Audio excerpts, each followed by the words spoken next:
Welcome to another podcast of stories and innovations in ALS with Lisa Deegan, and I'm McFinn at EverythingALS.org.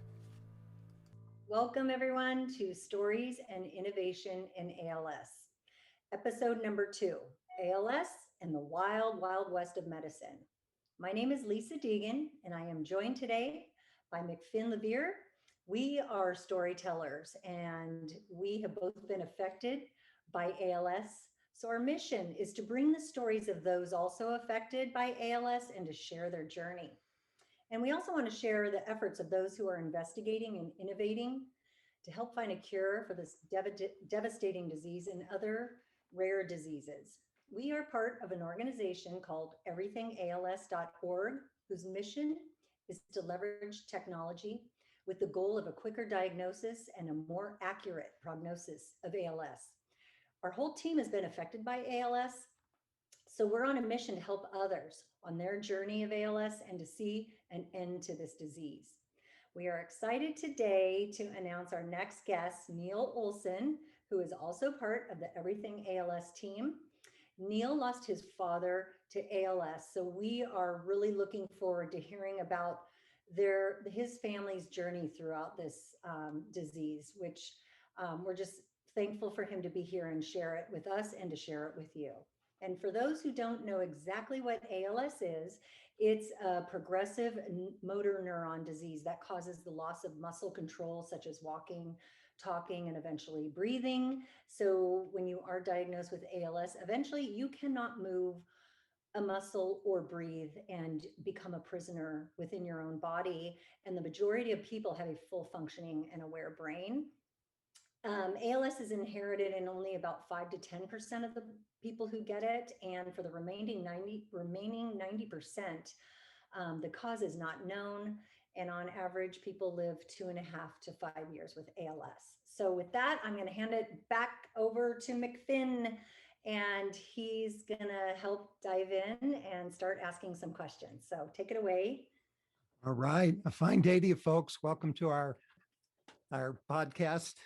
And Neil. And Neil is one of the people who has personal, deep contact with ALS. And so, Neil, tell us a little bit about your story. Yeah. First off, I just want to say happy to be here, and thanks for having me. So as Lisa mentioned, my dad was diagnosed with ALS, and he actually passed away a few months ago. But January 2019 is when he got his diagnosis. And I just want to tell a little story about his diagnosis or when I first learned about it, and also just a little bit about him as a person. Mm-hmm. So first off, I guess introducing my dad, Mark. He was an engineer for 30 years in the pulp and paper industry, and a really just cerebral guy, very, very bright, funny, one of the hardest working people I know and have known. One of those guys who was a little bit old fashioned. His kind of catchphrase was, "If there's a job worth doing, it's a job worth doing right." And I mean, he applied that to pretty much every aspect of his life, whether it was parenting, his job, his hobbies, etc. He did a fabulous job raising me and my 2 siblings. And I mean, one show of how hard a worker he was, he did 36 marathons during his lifetime. Oh my goodness. Yeah, he did 36 marathons. So it was, you could say that he had a lot of stamina. But so he was a very physically fit and active person. Oh yeah. So he loved being outdoors. Took me and my brother on dozens of backpacking trips when we were young. But the marathons were kind of his outlet, his way of blowing off steam and getting rid of stress. But yeah, I think that that attitude of working hard and sticking with it really helped him as he entered the longest marathon of his life. Yeah, in 2019, I was working in California. I was working for a private space company doing flight control electronics and software. My background's in physics and electrical engineering, and it was my dad's birthday in February. So he called me and my siblings back home, or invited us to come back and celebrate his birthday with him. And I was actually the first one who got there. And I just remember that night, we were sitting around a fire and was talking with my parents, and yeah, all of a sudden they get very quiet, and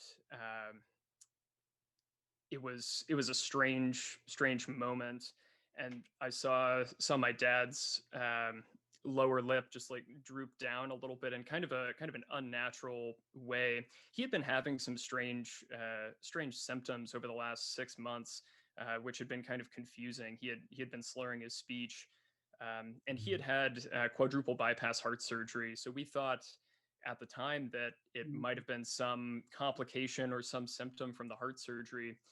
But yeah, I saw that lower lip droop, and he started crying, and I have that image just burned in my brain. I get pretty emotional every time I remember it. But I had seen him cry 2 times in my entire life, so in 24 years.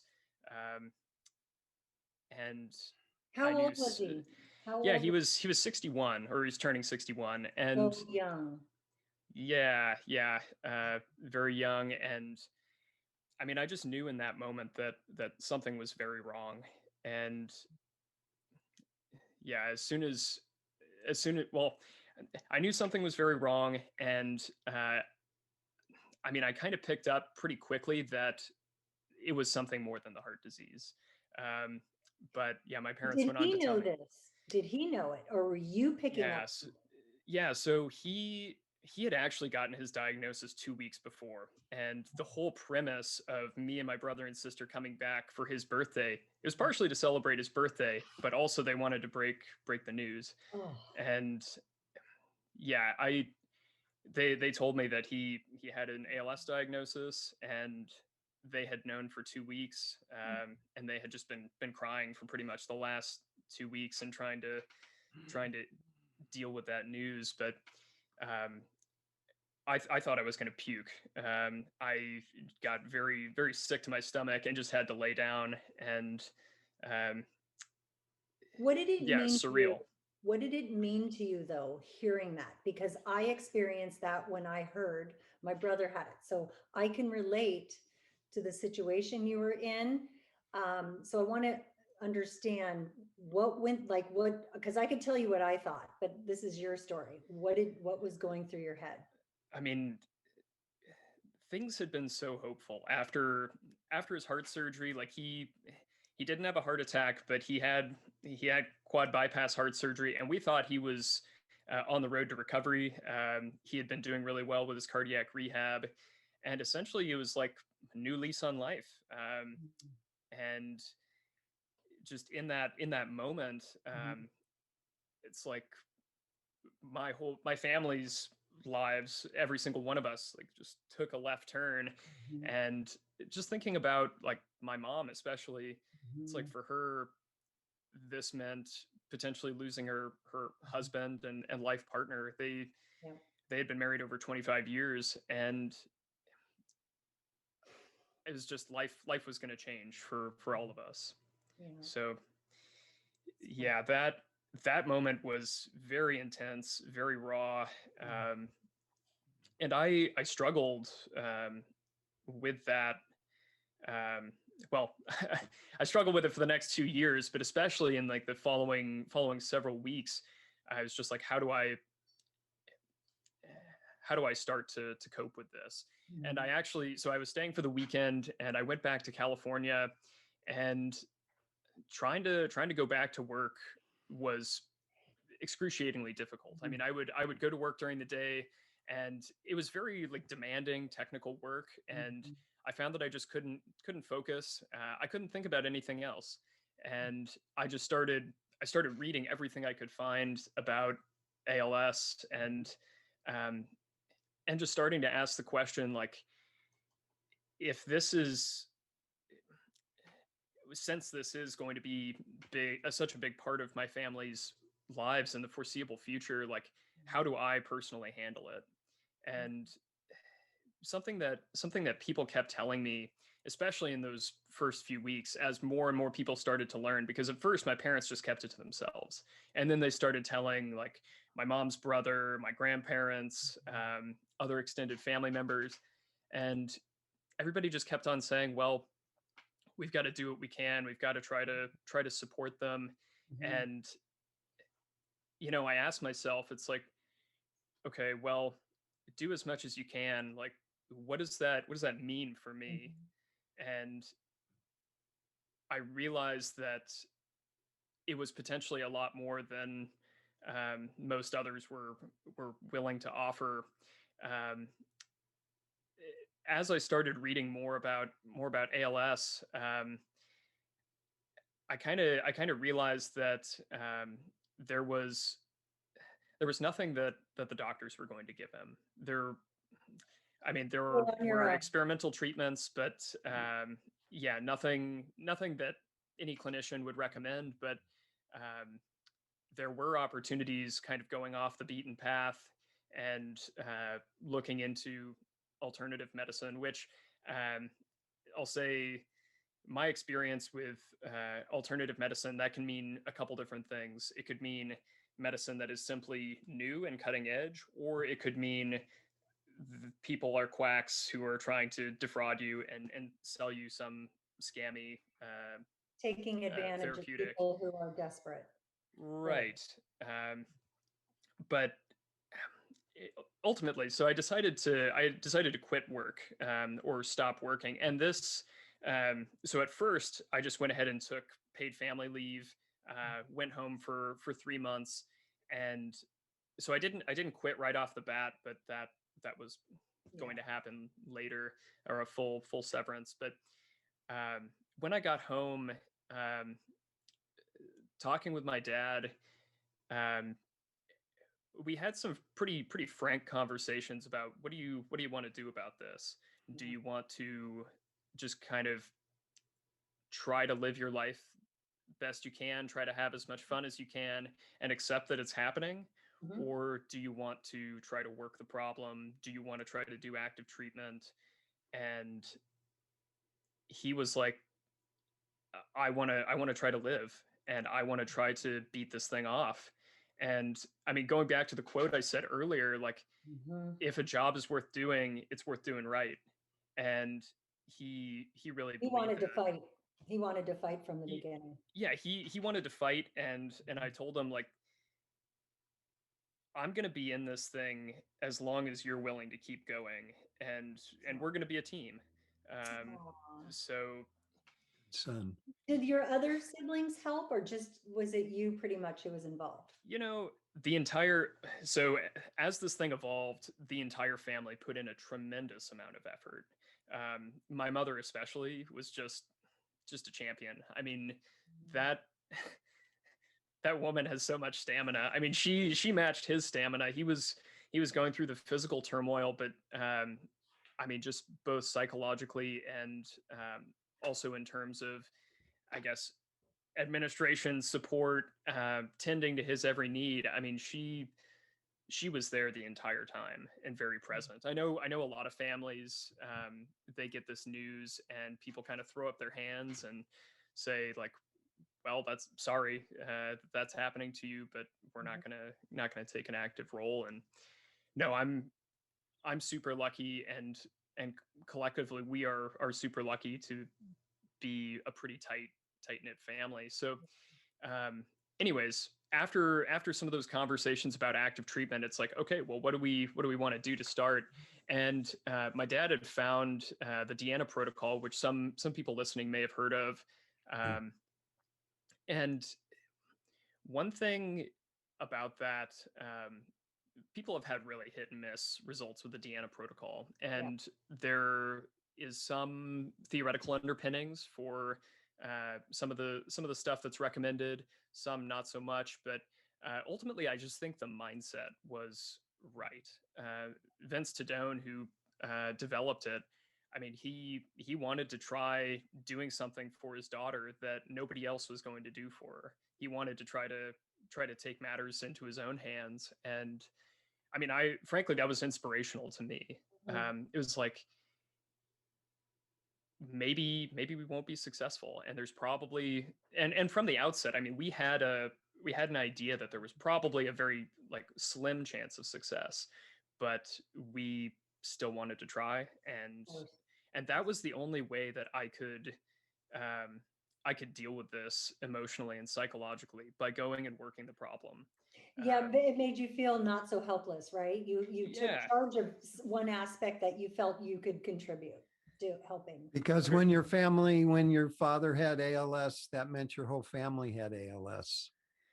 Yeah, and I wasn't just going to leave my mom suffering and watching him decline, and I wanted to try to give them something. It's like Yeah. I felt very, very grateful, and I am still very grateful for all of their efforts. And it's like, Mhm. you know, um, it's the least. Well, it's I can do something, and I should do something. Yeah. So, yeah, that was the position I found myself in. But from there, I mean, I dove into researching ALS pathology, etiology, um, background for systems biology and neurology, and coming from a like physics and engineering background, I mean, learning abstract technical topics is something that I have a strength in, and Yeah. really always have. So this is like brand new field. However, the body is a system. It's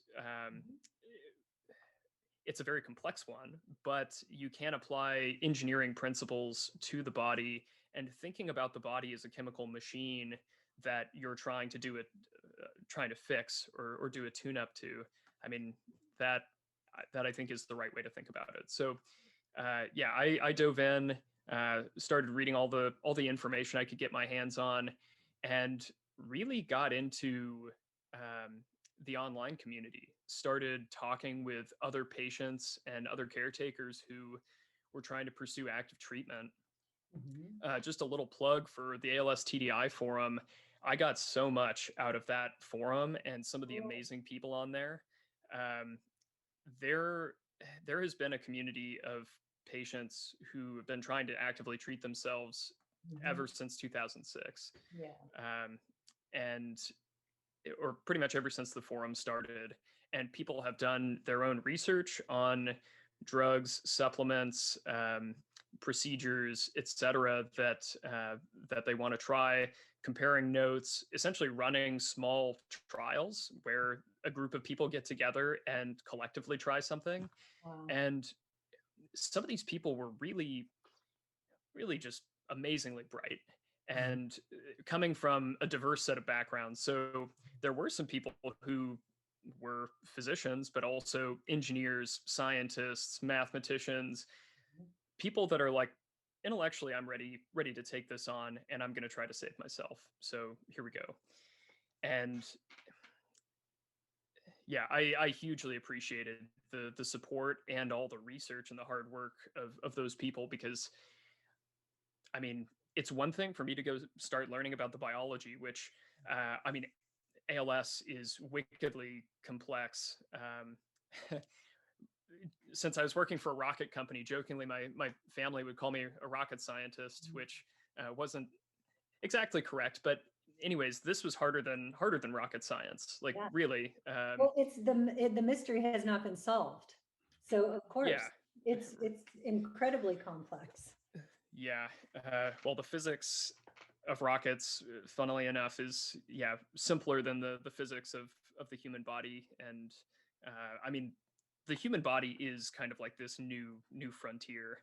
Um, for exploration, and one of the few places that is still, I don't know, full of mysteries, we could say. But um, anyways, yeah, dove into the online community, started building up our own regimen of supplements, drugs.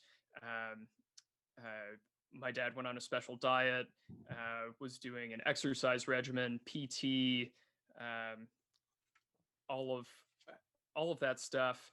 Um, but one thing that was very fortuitous for us, he actually got into the Neuron trial as well. Oh, did So he? yeah, he did. So we were doing all of this other stuff on the side, and the Neuron people had a short list of things that you couldn't take, and we just made sure to kind of, I guess, make sure none of the stuff he was taking was on that list. But yeah, Sure. we had our own regimen, and then the Neuron on top of that, Huh. and that Did it work? Did it help? so the Neuron was probably the single most impactful thing we did. Okay. Great. And we did a lot. Just to kind of foreshadow what we did next. I mean, there were procedures. So like my dad did what's called full body hyperthermia, going into a thermal chamber and inducing an artificial fever. He took dozens of drugs. Literally, if you were to make a list of all of the drugs, supplements, etc., that he tried, the number was in the hundreds. Oh, whoa. And yeah, and our approach was, I would go do background research on individual therapeutics, see if there was a theoretical underpinning for it, and if we did deem it potentially useful, then we'd include it in the regimen. And I will say, it got kind of unwieldy sometimes. I think in retrospect, we should have focused more on the things we had the highest conviction in. But Mhm. yeah, we'd slowly add more, take away things that weren't working or were lower priority. But anyways, yeah, so the Neuron was very effective. His progression stopped for most of the time that he was in the study, like a Oh, solid 4 or 5 months, just no progression at all. oh. And that That's was that. heartbreaking that people couldn't continue that. Yeah, I was pretty disappointed by the results and the fact that they were just going to can the whole treatment, or just label it, no, this doesn't work, because it did work for some people, given the subsets of the population that it did work for. It I guess it's not exactly clear who that is, or I would have to take a closer look at the data. But Mhm. anyways, for my dad, yeah, it definitely did help him. But getting into a little bit more of the, I guess, alternative medical treatments, my dad was taking peptides. So a peptide is a small chunk of a protein, but the body makes them endogenously, or normally, as signaling molecules for repair. So he was doing injections daily with the peptides. He took multiple trips to go do essentially medical procedures. So like towards the end of his life, we actually took a trip to California, um, to do peptide injections essentially directly around the nerves. Um, it's a technique called nerve hydrodissection. But Wow. yeah, anyways, Sounds complicated. yeah. So Wow, we, you've been through a lot with your father, my friend. Your story just goes on and on. Is there some reason that you were drawn to everything ALS? yeah. So actually, first I'll preface it by saying, like, I'm just scratching the surface as far as treatments goes. I've probably talked about, like, I don't know, 20%. But I think everything ALS, I think we need a separate podcast, yeah. literally, or you need to write a book, because Well, that's a whole other podcast on treatments. We'll do it.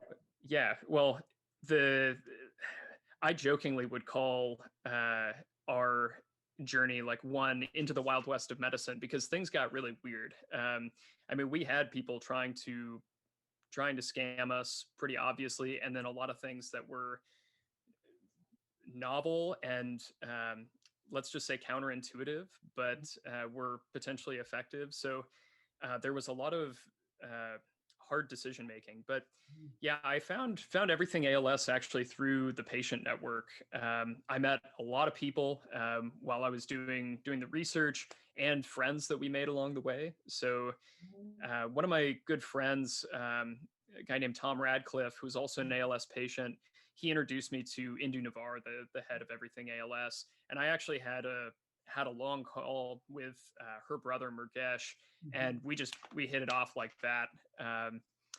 But Well, what did you find? yeah. If you hit it off so clearly like that, what did you find that interested you to make you dedicate part of your life to this? Yeah, so I like the speed, frankly, and the aggressiveness of the organization. I mean, um, I'm kind of an outspoken critic of the way that ALS research has been done to date, and I think that there are a lot of um, motivations or say motives that aren't quite in the right place. I mean, from pharma, they're looking to make something that is just effective enough to sell. The researchers, there are a lot of amazing researchers out there, but in academia, there are some dynamics like say individual achievement that people are kind of trying to step on each other to show who's the best academic. But anyways, I liked that Everything ALS was built, bringing essentially a Silicon Valley approach to treating ALS. And I mean, going and doing active treatment, like with a private medical team, is something that not everybody can do. It was very hard on us, and I could get more into that another time. But um, we need to start changing the system and uh, making it so that the drug trials move ahead more quickly, and essentially change the system from within to be more efficient. Well, And there you that's what I have see. it, my friend. That is the goal of Everything ALS. We are going to go to the inside, and we're going to start at the top because we have everybody here who is dedicated to this. We have put our lives to it. So, Neil, we really welcome you to our group. We found that it takes many people to put the pieces of the puzzle together, and your pieces are vital. Well, thanks, McFinn. I mean, yeah, I think that it's really special having a nonprofit that is by caretakers.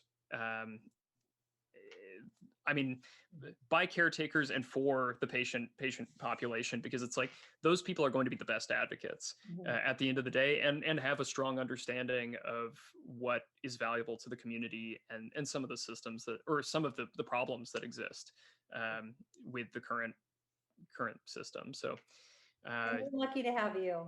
So yeah, thank Yeah, you. we really thank you for your time today, Neil. Yeah, thank you. Hope to be back sometime. We're all going to be back sometime because we have a mission. So for sure.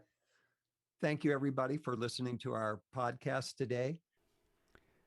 Thanks for joining us in our journey of exploration and digging deep into the souls of those affected by ALS and those working tirelessly to help put an end to this devastating disease. Your stories and work matter so much to us and to so many. Keep sharing and continuing to help further the research in ALS so we don't have to see another person suffer. Do you know anyone suffering from ALS? Are you a researcher, neurologist, pharma, or biotech company working in the ALS space? If so, we would love to hear from you. Contact us at info@everythingals.org. Thank you, folks.